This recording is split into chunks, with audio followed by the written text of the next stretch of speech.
The Butterfly's Dream by Kerber's 314, Chapter 10, Hero's Journey Threshold. So, those are my classmates, huh? The ones able to pass the GAN exam, yes? Naruto glanced to his left but didn't say anything in reply. Neji was still staring intently at the half-full classroom, but Naruto knew he could see him too. He allowed a small smile to play across his face and turned back to the same view, hoping to catch something of use even without the venerated Byakugan allowing him to peer past the glaring windows. It had been a rocky reunion, in fact. Naruto still wasn't sure where he stood with the other boy. Social relationships were still confusing for him, so rather than question it too heavily, he just accepted the other boy back into his life and waited to see how things progressed between them. They could at least agree on certain things, like wanting to know more about their future allies/competition.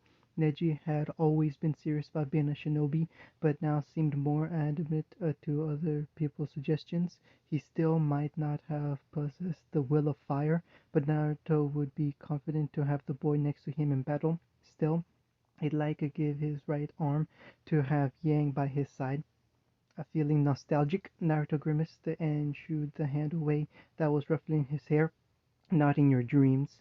His rebellious smirk reflected back to him, upside down from the girl who had stuck herself on the bottom of a tree branch. She always got a kick out of teasing him her, and he her, even if she didn't know it.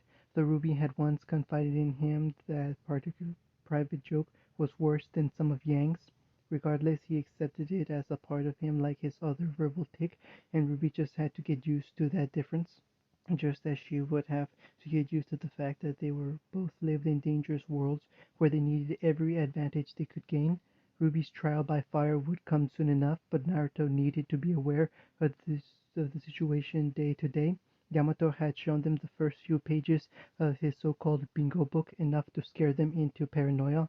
Already taking their own training seriously, they redoubled their efforts, and now they were also concerned with their potential allies, making sure they knew who to trust and who could not be relied upon when it came down to it. "Did I really look that weak?" Naruto commented, scrunching his nose in general to the crowd indoors, in particular a couple of kunoichi who were nothing but twigs. Not that Ruby wasn't petite, but he doubted those girls were hiding a quarter-ton weapon in their training bras. "No, you were much more pathetic looking." Neji delivered the line with such blaze that Naruto hung there in suspended disbelief until the barest of smiles crept out of the corner of his mouth. "Dick," he shot back, expecting Ruby to remember and reprimand him in her next diary entry. But Ruby wasn't actually paying attention so much to the near-friendly repertoire evolving between the two teammates. Instead, she was focusing on the same gaggle of teens the three were spying on. Her thoughts on the group were not that different from Naruto's, finding their appearance alone to be uninspiring. She also could not help but make an unflattering comparison between herself and the girl with bright pink hair whom Naruto sneered at. They knew by now that they shouldn't have generalists and certainly not judge books by their cover, but it was still hard not to. Beyond first impressions, there was a nostalgia on her part that she couldn't quite explain, like she was feeling the emotion variously for Naruto, whom she could feel truly did not hold an attachment for his former peers. Unlike her, he had been lucky and grouped with people only a class ahead of his own, not shunted with teenagers bordering on adulthood. They were so far removed from her that she often wondered if they were even the same species. Forget human fondness, she would become the new black sheep all on her own. She felt alien. She had Velvet, though, and Coco and Yang, but even they often did things which made little sense to her, even if it was just a normal part of being a kid borderline teen amongst teen borderline adults. It did not stop her from feeling out of place and longing for a like-minded companion she didn't have to talk to through correspondences. She found herself wishing she could have grown up side by side with Naruto rather than on top of him. Yosh! Both of them were broken from their separate concentration when a jolly green meteor eclipsed the sun. "Gah! Lee, what are you doing here?" Tintin had fallen off her perch, and Ruby was fairly certain that Naruto's near heart attack had transferred over to her sleeping body, or however that worked, they hadn't figured out yet. The only one keeping a straight face being the Hyuga prodigy, but then again, the boy managed to look dignified even with the swollen and bleeding lip. Tintin had snatched the picture of that before dragging her teammate back to the hospital. Why, I am here for the same reason you are, my eternal rivals, the spandex-wearing martial artist yelled, oblivious to the fact that the three shinobi had been trying to conceal themselves to see the next batch of youthful graduates to enter the rank of Konoha's shinobi force and to wish them luck in their trials ahead. You know they're not supposed to know about the second exam, right?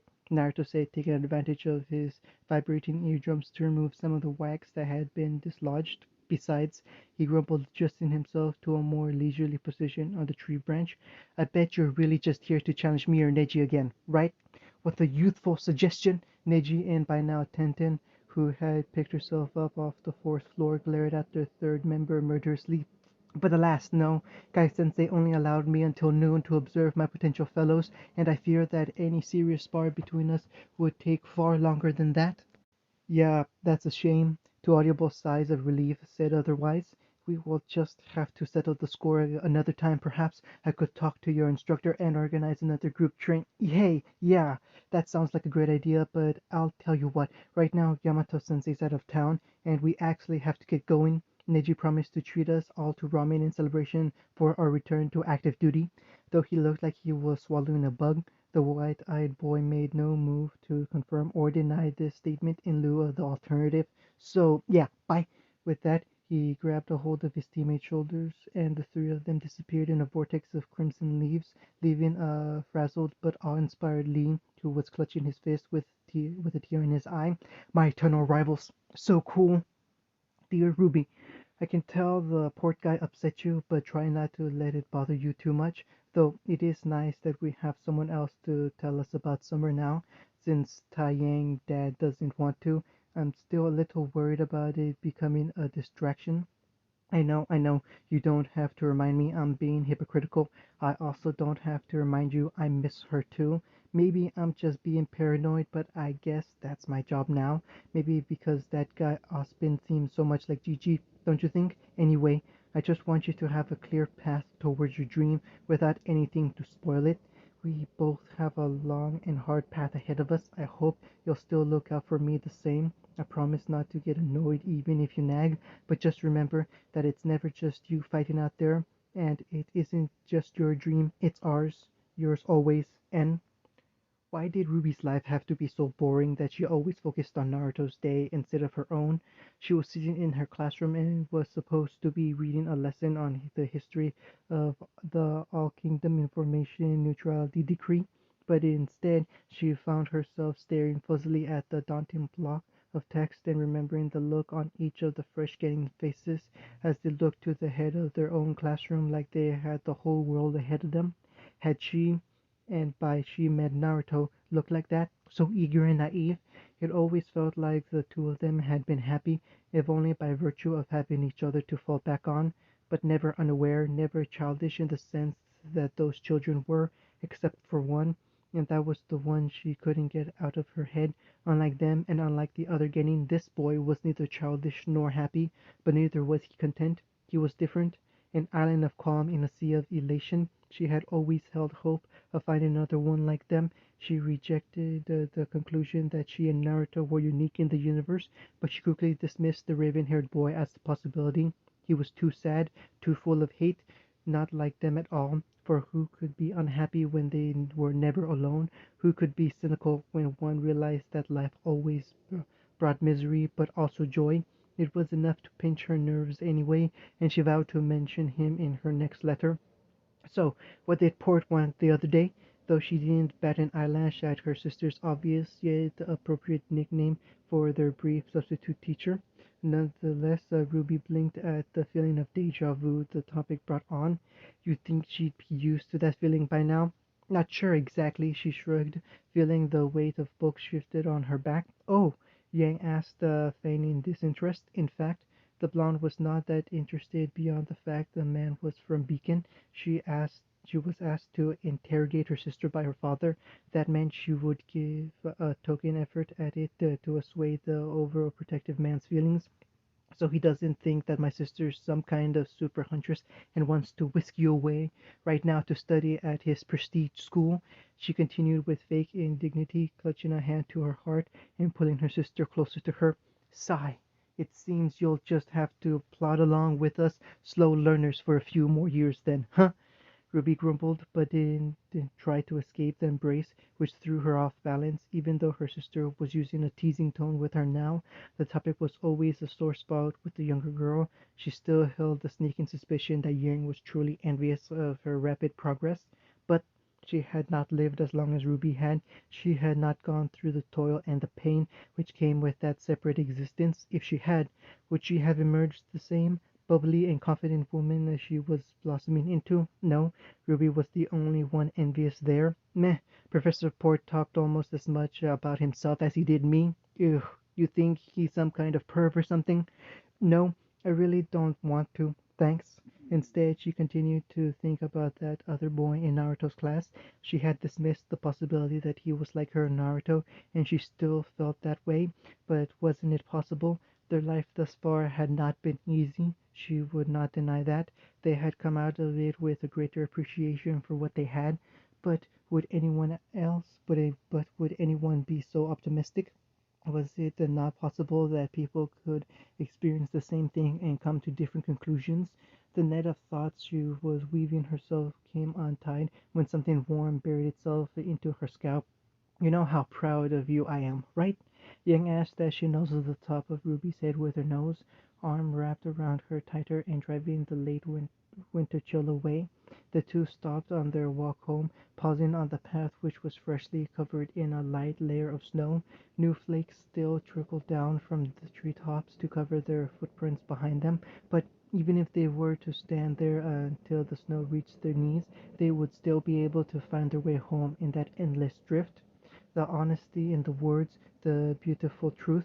If someone didn't have that, would anything seem as real? Would they be able to feel the warmth of the afternoon sun filtering through pine needles, or would they only feel the chill of the snow and ice?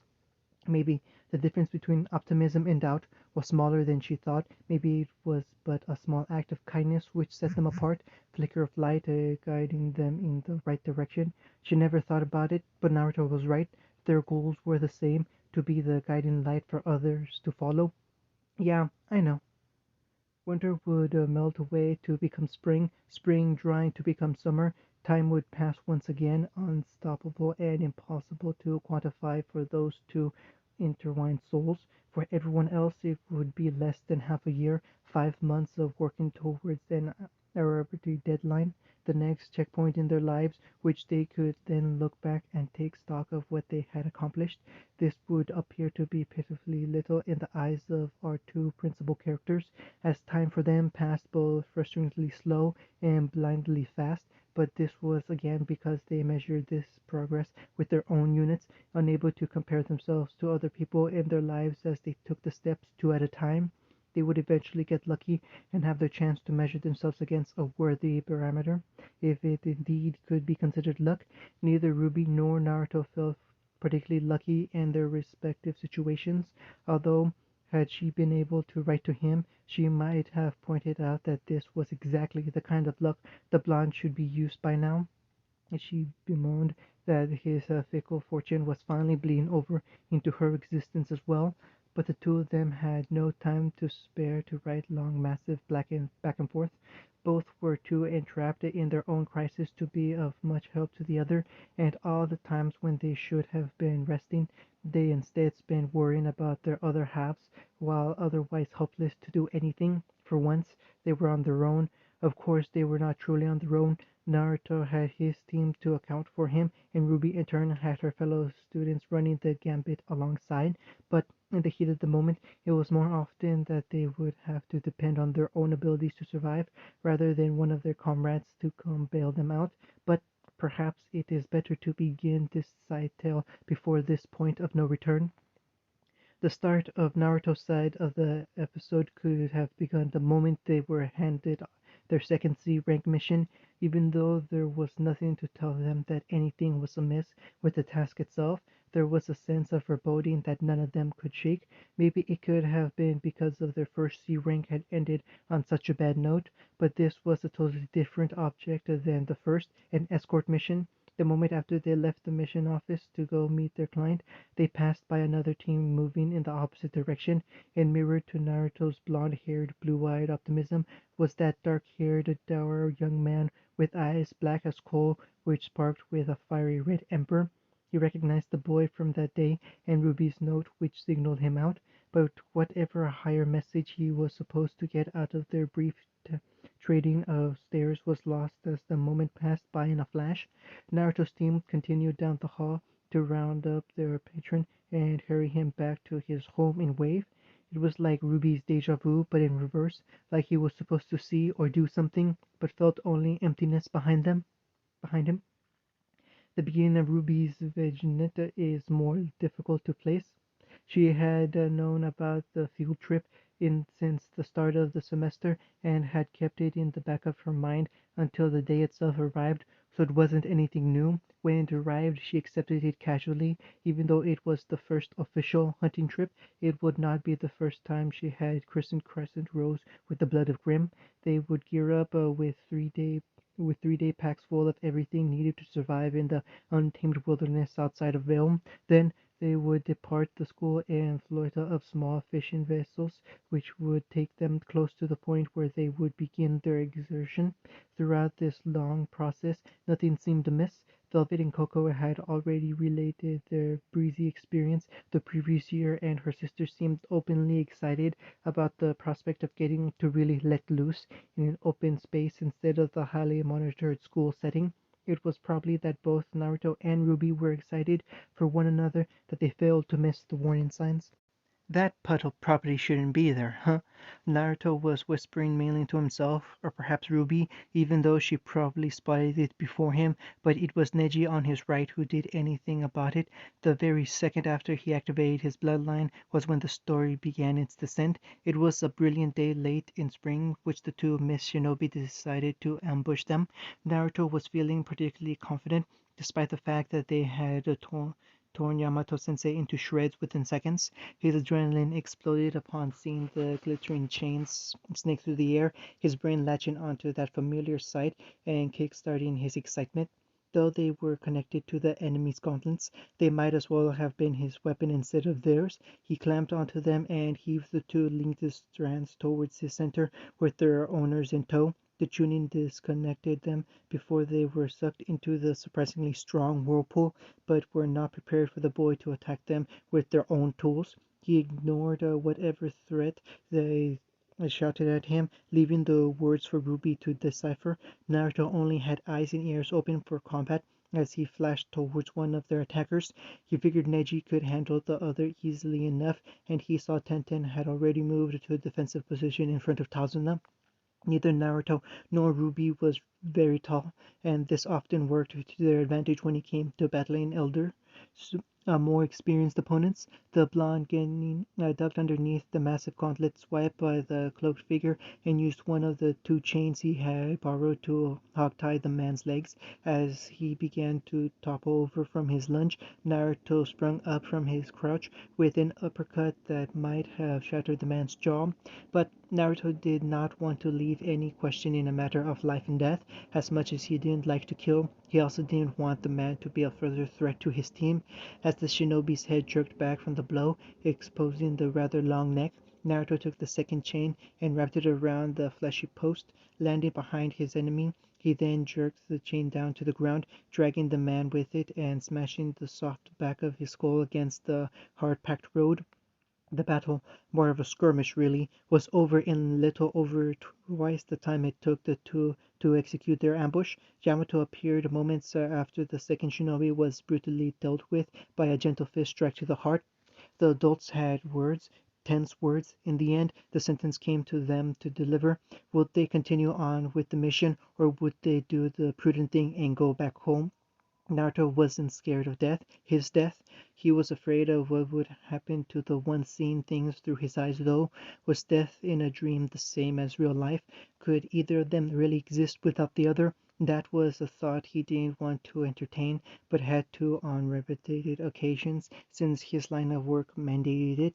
He didn't want to needlessly put Ruby's existence in danger, and was inclined to pass, but doing so was without a doubt a certain death for Tazuna and the rest of his family if the man wasn't lying about that too.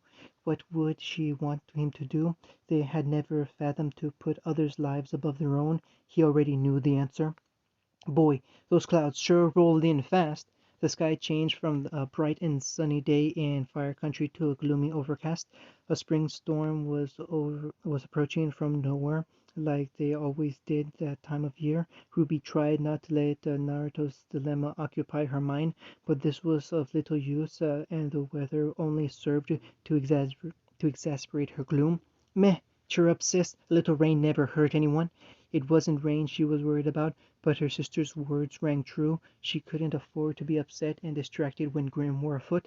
Plus, she didn't have an excuse, seeing as Yang chose to tag along with her rather than her usual friends. She ought to be ecstatic. She was sure it was just because her sister was being overprotective like her father, but she would take the company where she could get it.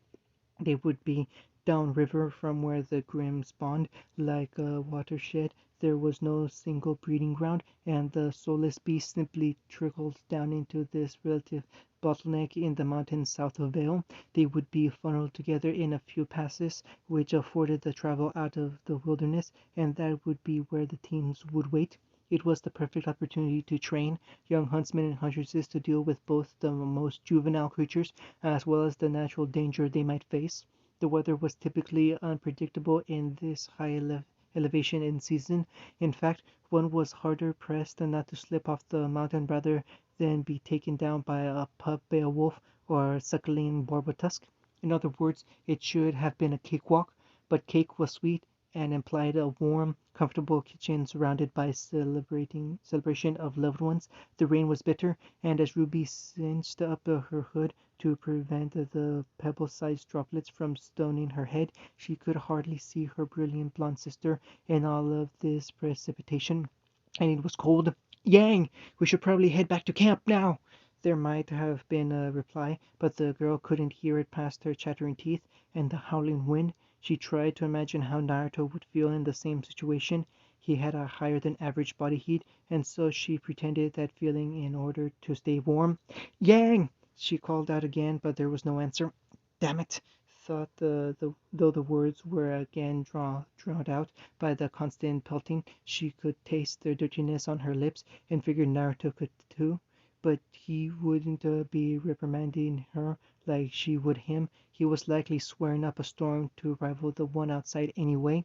She began to dart back and forth frantically, not sure if it was better to stay still or continue searching, but knew that if she did not move she would likely freeze. She couldn't think, and so tried to imagine herself as the Kala shinobi in her head, partially numb to the experience. It worked slightly, but all of the things she knew she should do in the situation didn't seem to apply.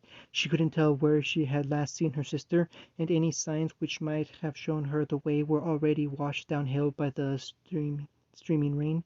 Grim wouldn't be the only thing flowing through the mountains that night, and she would have to add flash floods to her list of hazards to watch out for. Yang!